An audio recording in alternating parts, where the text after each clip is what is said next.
ఏది అయినా ట్రై చెయ్యి ఆచి చికెన్ మసాలా. ఆచి chicken masala. Telugu cinema USA market ఎలా ఉంది? అదేంటి కొత్తగా అడుగుతున్నారు? ఓవర్సీస్ మార్కెట్ బాగానే ఉంది కదా అనుకోవచ్చు.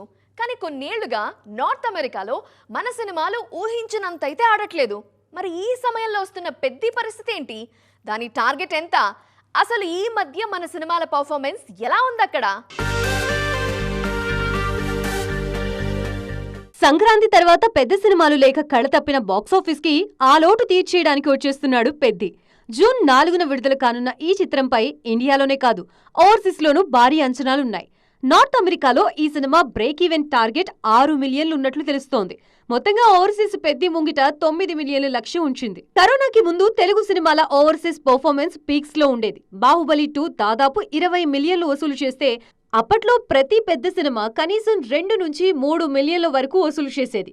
కానీ కరోనా తర్వాత కల్కి 18.57 మిలియన్లు వసూలు చేస్తే RRR 15.34 మిలియన్లు వసూలు చేసింది. ఇక పుష్ప 2 సినిమా అయితే 15.24 మిలియన్ మార్క్ టచ్ చేశాయి. గత 3 ఏళ్లలో Salaar 8.93 million, Devara 6.08 million, OG 5.60 million, Hanuman 5.31 million వసూలు చేశాయి. అప్పుడప్పుడు తప్పితే రెగ్యులర్ గా మునుపటి మ్యాజిక్ కనబడట్లేదు. గత 2 ఏళ్లలో అనిల్ రావిపూడి నుంచి వచ్చిన సంక్రాంతికి వస్తున్నాం 2.94 మిలియన్, మనశంకర్ వరప్రసాద్ గారు 3.38 మిలియన్తో మాయ చేశాయి. పెద్ద సినిమాలు వస్తే యుఎస్ మార్కెట్ మెయింటైన్ అవుతుంది. కానీ మనోళ్లు ఏడాదికి 1-2 సినిమాలు కూడా రిలీజ్ చేయట్లేదు.